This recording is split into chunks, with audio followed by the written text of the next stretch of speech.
So glad you could join us today. Welcome to City Talk. I'm Phyllis Jackson. Mayor Kasim Reed may have only a few months left in office, but that isn't slowing his administration down by any means. The mayor recently announced plans to sell the Atlanta Civic Center to the Atlanta Housing Authority. The $31 million deal includes the building and surrounding land. AHA will build residential units on the property with Weingarten Realty of Texas. AHA and Weingarten have committed to reserving a portion of the units as affordable housing. We have transportation costs in the city of Atlanta and in our region that are approaching 16% of people's income. And so to the extent that we could do a major affordable housing project that really is top tier with a development fund that has access to about $8 billion in capital, with the balance sheet that Catherine Buell has at Atlanta Housing Authority, it will give the city council a much greater role in identifying what this looks like and what it becomes. The site will address stormwater runoff with either a larger underground vault or a small detention pond similar to historic Fourth Ward Park. Construction is expected to take 2 years once the deal closes in November.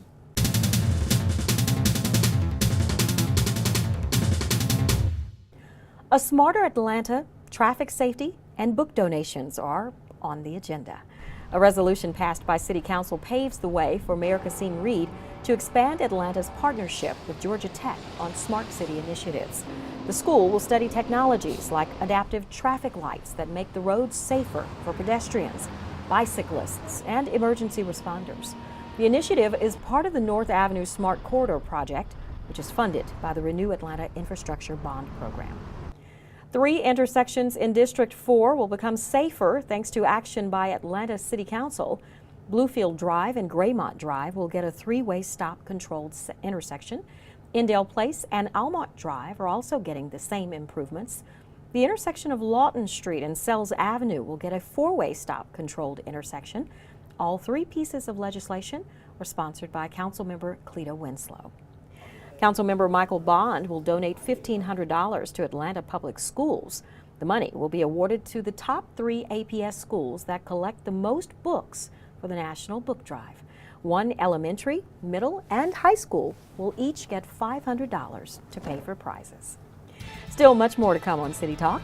We'll speak with Atlanta's Emergency Planning Director about how to prepare for disasters and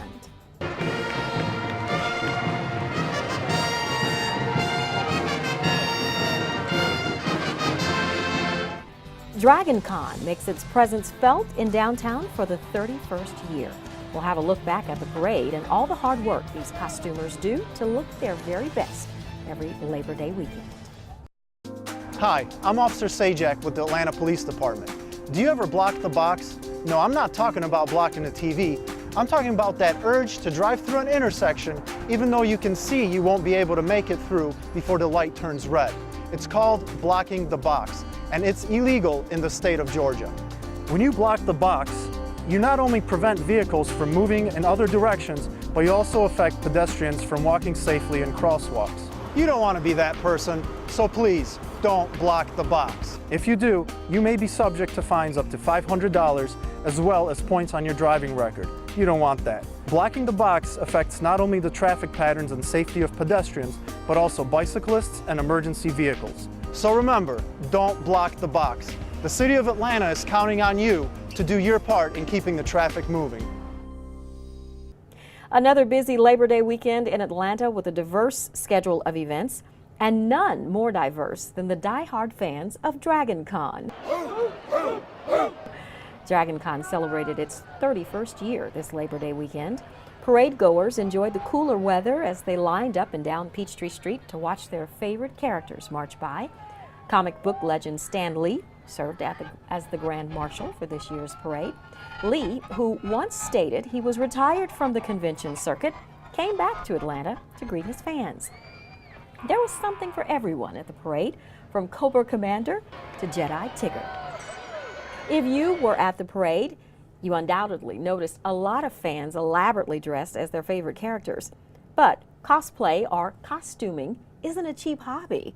This year, City Talk's Troy Danicus followed a local costumer in the run-up to DragonCon to learn how involved this craft can become. So I'm going to basically take this bodysuit right here and sew it together just with this sort of cheap white spandex fabric. By day, Andy Pugh is a graphics designer for a local marketing firm.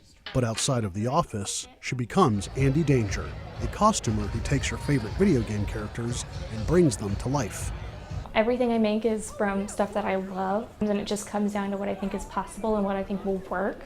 So like this year, Mass Effect Andromeda came out, and so perfect, I'm gonna do it this year when everybody's gonna be doing it and we can all meet up and it'll be great. We met Andy in May as she was beginning to assemble her Sarah Ryder costume for DragonCon, the Southeast's largest fan-driven convention. The costume is based on a character featured in BioWare's video game Mass Effect Andromeda. I'm gonna basically put it together as a white spandex bodysuit and then use these sketches to trace all the different divisions. So this one's gonna be a little complicated with the sewing. Andy began making costumes about 2 years ago, but she's been a self-described geek her entire life. She graduated from the Savannah College of Art and Design on a scholarship and uses her artistic skills to transform her fandom into something more tangible and fun. I always try to do one big costume as my new one. So this year that's going to be the Mass Effect armor. And I really like projects where I can ask, has anybody ever done it like this before? And so I do it to see if I can. Costuming, or cosplay as it's more commonly known, has been growing in the U.S. over the past several years.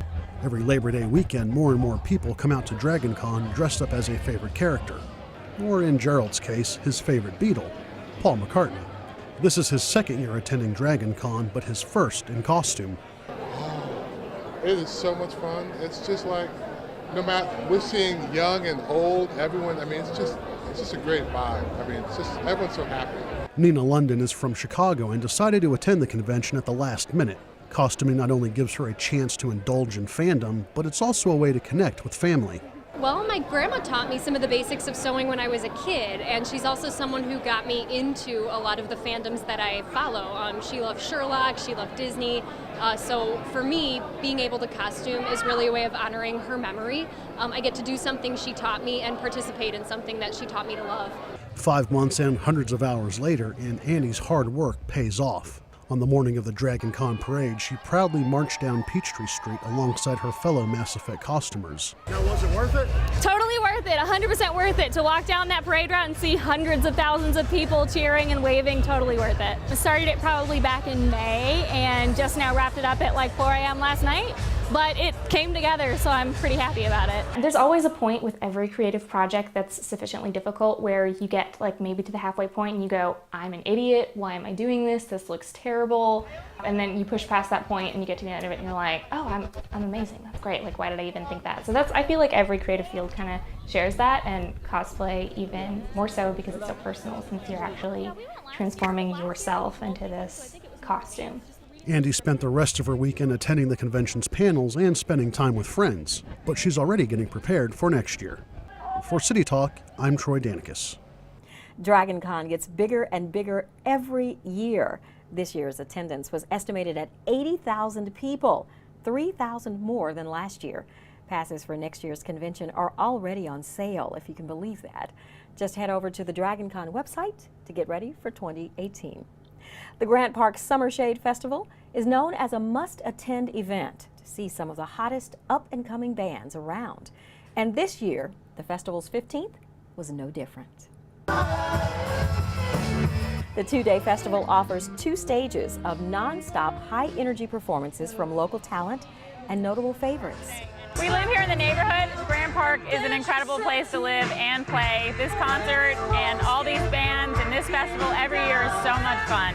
While the music is definitely the draw, the festival also has an art market, a 5K run, and a diverse selection of food trucks. The fest is put on by the Grant Park Conservancy and is always free to the public. A look back at the portrayal of African Americans and white Southerners living their daily lives amongst each other. William Ferris's exhibition entitled The South in Color opens this month at the Atlanta History Center's Margaret Mitchell House. The 49-image exhibit shares the same name as Ferris's 2016 book. He focuses on quilt makers, roadside vendors, even prisoners from Warren County, Mississippi. Ferris is a University of North Carolina professor and the former chair of the National Endowment for the Humanities. He will speak October 20th as part of the Atlanta Celebrates Photography event. The 19th annual citywide festival presents more than 100 events and exhibitions across Metro Atlanta during the month of October. Winter is coming, and with it, colder nights. We'll show you how one council member is making sure his constituents stay safe as they keep warm. We'll also speak with Emergency Planning Director Rhea Aiken about National Preparedness Month, going on right now. Stay with us. What does greening ATL mean to you? Greening ATL is simple. We want to be one of the most sustainable airports in the world. I'm proud to work for an airport that puts sustainability at the forefront. It's bigger than just the airport. It's about our global community. I need you to make choices that's going to make the world better for me. It's sustainability and adding to it so that each generation inherits a place better than what we receive. I am very passionate about lightening my footprint on the earth because the less we consume, the more resources there are for others. And if we live those values, then good things are going to happen. Come on, we can do it together. If he can do it, I can do it. I'm greening ATL because I love this city. I'm greening ATL. Greening ATL. I'm greening ATL. I'm greening ATL. I'm greening ATL. I'm greening ATL. Greening ATL. Greening ATL. Are you? I'm going to start right now. Yo soy un inmigrante, yo soy Atlanta. In Jeheko Klo Nimba Biene, in Kemeni Jeheko Klo Domoshi. I am Atlanta. 私は移民者と立ちます。私はアトランタです。मैं immigrant के साथ stand करती हूँ और मैं Atlanta है। I am an immigrant. We are Atlanta. Everyone. 우리는 이민자들을 지원합니다. 우리는 아틀란타입니다. Je suis franco-américaine et la ville d'Atlanta soutient l'immigration et la diversité. I am Atlanta. We are welcoming Atlanta and we stand with immigrants.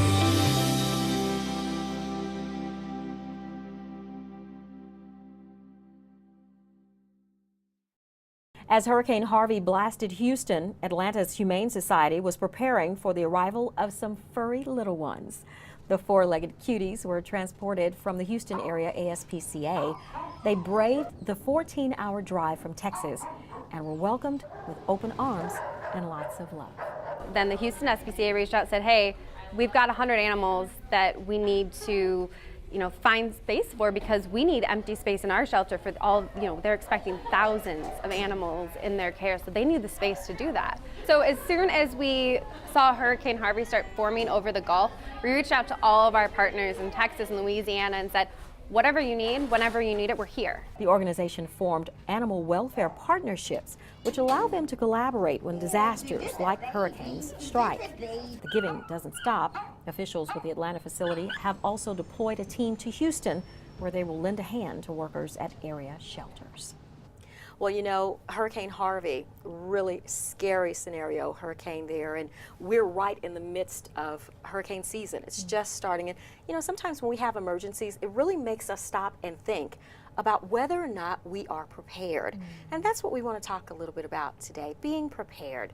So who better to discuss this with me than our own Rhea Aiken, who is with Mayor's Office of Emergency Preparedness. Thank you so much, Rhea. She is the director for being with us today. Thank you. Thank you for having me. Wow. And you came bearing gifts. I did. So you're absolutely right. We're actually in the middle of hurricane season. Yeah. Started June 1st and ends on November 1st. And the end of August, September and October are typically our peak seasons. Wow. And as we've seen with Hurricane Harvey and Hurricane Irma on the horizon, there's no better time than now, National Preparedness Month, to make sure that we're as prepared as possible. Yeah. And so one of the things that we always encourage is that the best line of defense is to plan and prepare, knowing that, and sometimes, as we've seen with Hurricane Harvey, that there were some people that were actually stranded in their homes for up to 72 hours. And so making sure that they had the basic necessities to be able to survive, so to speak, before those first line responders get to them. And we know for sure that sometimes that can be hours. It could and be. In some cases days. You hear about folks who were actually up in the attic, just waiting for help. And some folks weren't so fortunate. We don't want to see that happen to any of our residents here. Talk to us about putting together a kit. This is something we should all have in our homes, in our cars. Tell me what we have here, Rhea. Absolutely. So the first thing I'll say is that a kit should actually reflect what it is that your family needs. I mean, it may look a little bit different. There are obviously some things here that you may not see, like I don't have things for infants as it relates to formula and diapers, but obviously if you have young children, you should make sure that you have those needs. As well as even for some of our senior populations, we need to make sure that we have things relative to hearing aids, possibly an oxygen tank, those types of things. Every kit will look a little bit different depending on the individual and the families that the kits are made for. But, you know, I really thought to myself, what are some of the basic things? And quite frankly, these are many of the items or types of items that I have in my own preparedness kit. Wow. And so today I was hoping that I could help you build a kit. Well, I'm excited. I'm really excited. I'm especially drawn to the red here. So tell me what we have here. All right. So one of the first things that you always hear from the media and your local responders is to make sure that you're in tuned and understand what's going on with the weather. And so this is a particular interest to me because this is a NOAA weather radio. It's a hand crank radio. And so you don't need electricity for it to run. It's generated based on the friction from turning the crank.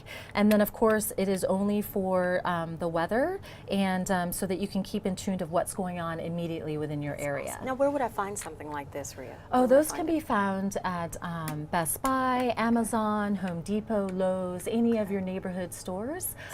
So that's something that can keep you in tune with real-time information as well. Okay. Talk to me about this. That's an interesting, looks like a flashlight. Yes, so this is my favorite. This is actually a flashlight, as you can see here, but it also has something a little bit more extensive. I particularly like this one because you can put it on a stand like this in case you need to have it sitting there as you're looking at paperwork and everything like that. So always have a flashlight, and one of the things that I also recommend is, as with other things that you're constantly checking your batteries, you should make sure that your batteries are fresh. The last thing you want to happen is that you have a flashlight in an emergency that doesn't work because you don't have fresh batteries. And you know, batteries are especially something most of us are concerned with, and chargers, especially when you talk about cell phones. Talk to me about how we make sure you have your standard batteries here, but cell phones, when you're communicating, it's, you know, we see it all the time, even with the mobile chargers. If you don't have it charged or a place to charge it, you're in trouble. Absolutely. You're in real trouble. And actually, this was something that was probably a huge takeaway from Hurricane Katrina in particular, where a number of the residents, and as someone who lived in New Orleans for over a year and a half supporting the response relief efforts, having access to electricity could be intermittent. And now cell phones is our first line of communication for so many people, although I will say we do recommend that you text first because the cell phone towers can be overloaded. But to keep it charged, here's something that is relatively new, and this is a solar charger for a cell phone and for other apparatuses. So as long as you have a USB port and as long as you have access to sun and energy, then you can use this. It soaks up, it, depending on the particular model, it can charge for up to 8 hours or so, but it allows you to make sure that all of your apparatuses are charged at any given time. I love it. I love it. And you've got your other basics here, your bottle here for water, your water. Absolutely. So talk to us about that. One of the things that we always speak to is that the magic number is 3. So ensuring that within your kit that you have 3 days worth of food, medicine, anything else, any level of provisions, just in case first responders can't get to you. And so one of the reasons why I brought this here was truly for optics, because I think as we recognize on a daily basis, sometimes we think that we have enough water, but we may not drink enough water. And so the recommendation is that there is 1 gallon per person per day for 3 days. So for a family of 4, that would be 12 gallons of water. And so just encourage folks to have that. It may seem like a lot, but if you have that in your storage and in your kit, then you know that you'll be able to have access to fresh water for a period of 3 days. That's awesome. But in the event that you can't recognize that you might be able to put water and treat it with iodine. Obviously, you want to follow local public health professionals and their recommendations of what that looks like, but I always encourage folks have a water bottle as well. Some of the other things, the basic necessities, right? So toilet paper. Want to make sure that we have toilet paper and those types of things. Toothpaste, toothbrushes, a bar of soap that you might be able to freshen up. One of the things that I am a big fan of, but obviously want to be cognizant of the disposal method is disinfectant wipes, so that folks will be able to keep themselves fresh over the couple of days. And then there's some other things, a basic first aid kit. I mean, we recognize that people might be injured and lightly injured and have to take care of themselves for a couple of days or a couple hours. This is a nifty-difty, as I call it. This is a credit card level Wow. disinfectant. I love that. So you can have those small and in your kit so that you can temporarily and keep prepare your hands so you can have some food, right? Absolutely. Got you some snacks. You have some snacks. So one of the keys is to ensure that you have non-perishable items in your preparedness kit. So one of the things, I mean, I tend to eat a lot of beans and things like that, so I have that in mind. Crackers, granola bars to keep yourself energized. And then here's something that people may not realize. There's a number of entities like Horizon Organic that have vanilla, low-fat milk or soy milk or anything like that that is non-perishable. It can be stored on your shelf. Wonderful. And the other thing I will say, these things are reflective of what's in my kit, because especially if you have small children or you have people that have specialty dietary needs, you do want to make sure that you pack the things that are appropriate for them. And so I'll move on if I may. This is something actually we've been handing out quite a bit, and it's because it's one of the #1 items that people forget to put in their kit. Yes. A can opener. A can opener. Right. So, wow. I mean, how is it that you'll have some non-perishable foods, but you and don't not have a can opener? And not have a can opener. Right. So right. encourage that you have something like that. Wow. Some extra else to clothing, wear? right? So that Okay. you can change into those types of items. This is amazing. Other things that I also recommend, here is something that I think really people underestimate. Are you familiar with what this is? No. Okay. Tell me about this, Rhea. So this is It looks actually like a key ring. It is. It's a key ring. Okay. Right? But it also is a miniature flashlight. Oh, wow. But it also is a whistle. So sometimes people are stranded in their homes as they're waiting for first responders, and maybe people are calling out, but they don't have the strength or are too far away for those first responders or those that are willing to, volunteers that are helping out, to be able to hear them. So here is a whistle that you can blow into, and then that will be a signal for first responders to find you. Great. That is great. This is an incredible kit, and you know what I love about it is no matter what you're doing, whether it's for home or for your car, you really have everything you need. And you think about even bad weather, where you find yourself stuck. Absolutely. This would work absolutely perfectly for this time as well. But I can't get over this. No. The solar charger. I mean, that's probably #1. I guess you'll be leaving that with me. Is that my early Christmas present, Rhea? I absolutely love that. But this is wonderful. Let's talk a little bit, because now we have our kit. Let's talk about being prepared. You know, and I think it kind of starts with the basics. Are we watching and paying attention to the weather? Are we paying attention? Are we dismissing? Because you hear so many people talk about, oh, you know, they say that every year the weather says it's going to be really, really bad, and it ends up being nothing. So they dismiss a lot of times the information they get. What do you want to say to folks about paying attention to even the information that's coming forth? I mean, more than anything, you know, being prepared is obviously being informed. And so I do recognize that there is a barrage of information that's coming from media outlets, our media partners, our meteorologists, and so on and so forth. But the best way to ensure your overall safety is to be aware of the information that is out there.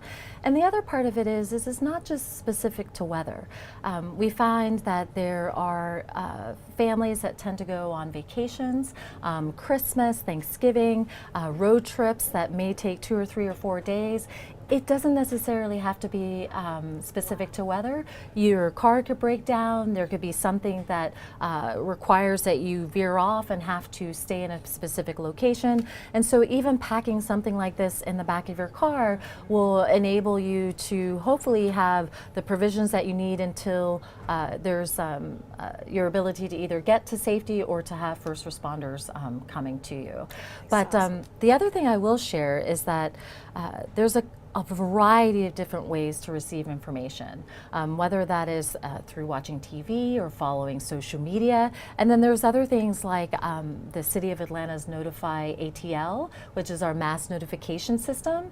And so you can sign up for notifications either by email, by text message, by cell phone, by landline, however you choose, for whatever you choose as it relates to weather or any type of emergency situation. And then you receive real-time notifications letting you know what's going on. I love that. And quickly, as we're running out of time now, tell me, Rhea, you have a lot of things planned for the month of September in acknowledgement of this Preparedness Month. Tell me about some of those. Well, thank you for asking. So I will say that no matter what, every month is Preparedness Month. However, we're very fortunate that September is National Preparedness Month.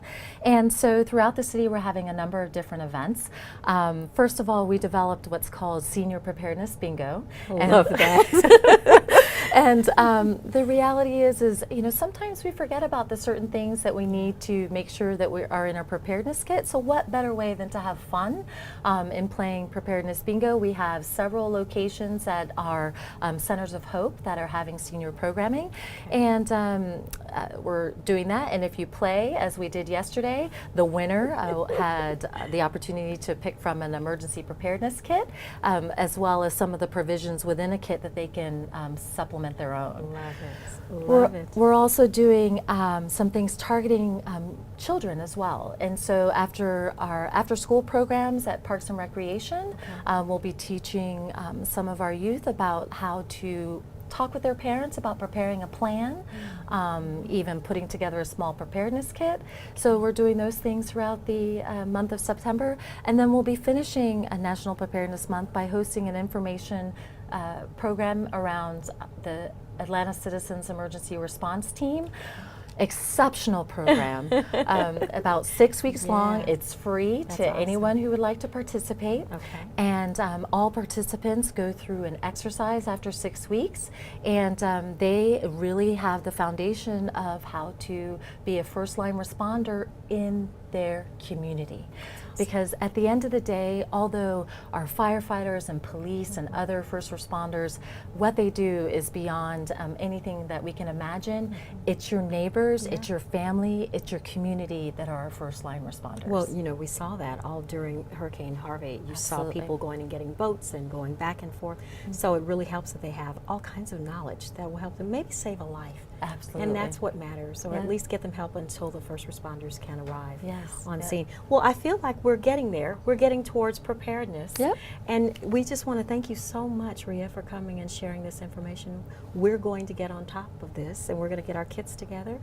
And I know that our residents are happy that you've been able to share this information with us. Thank you. Thank you. Thank you for being with us today. If I might add, if you have any questions whatsoever, feel free to reach out to COA Emergency Preparedness at atlantaga.gov. We respond within 24 hours. You can also reach out to my office at 678-492-3948, and we'll be certainly available to answer any questions you may have. Some great information, as always, Rhea. Thank you. Have fun on those events. Still to come on City Talk.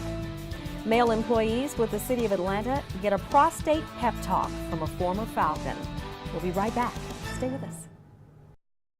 Hello, I'm Atlanta Mayor Kasim Reed. The City of Atlanta never settles for less. It's who we are at our core. We're always working to be better stewards of our great city. Our drive and determination has positioned us to be one of the most sustainable cities in America. And we're leading efforts to be one of the most resilient cities in the world. A key factor of being sustainable is recycling. We must recycle because it's the responsible thing to do. But more than that, it's a way of life for the City of Atlanta to save taxpayer dollars and create well-paying jobs. Furthermore, recycling is just plain common sense. That's why our Department of Public Works and our Office of Resilience are working in collaboration with Recycling Partnership to help educate residents about how to recycle properly. Our new pilot program will inform residents on the most common recycling mistakes and improve material quality. In the first 8 weeks alone, our recycling enforcers will instruct residents when their recycling bins contain non-recyclable trash. For more information about this program, please visit our website, atlantaga.gov. Our residents have done a great job making recycling part of their everyday lives in Atlanta. Keep up the good work. Let's get into it. House fire. Just a mention of those words can invoke memories of tragedy. Most of us have either been impacted by fire or we know someone who has. One special nonprofit is doing what it can to prevent house fires with a title that clearly defines its mission, the Save a Life Blitz. Every house that you go to, if you give them a smoke alarm, please put down fire extinguisher. It's early Saturday morning. A group of Atlanta city officials are checking inventory. How many you want me to grab? Making sure they have enough smoke alarms and fire extinguishers. We're serving 80 people. We really appreciate y'all coming out. While many of us were still asleep, this special group huddled for instructions. You 16? Yeah. Before converging on 2 Atlanta streets.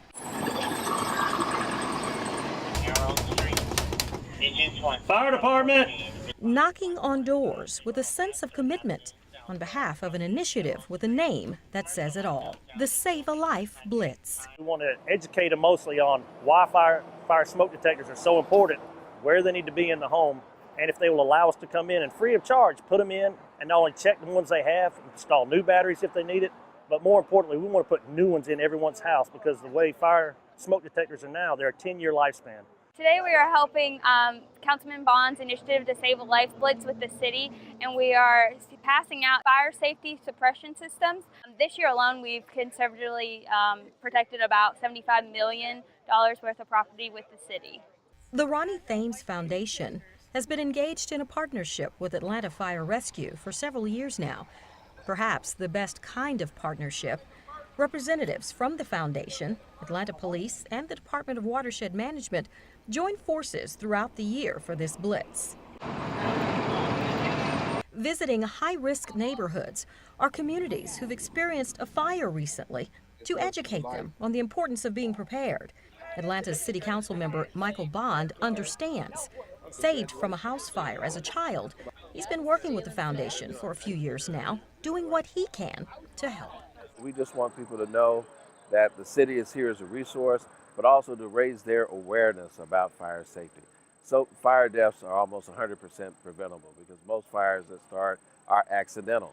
And so if people are more aware, they can be more safe, they can engage in the kind of preventive behavior that will avoid fires and fire deaths in the future.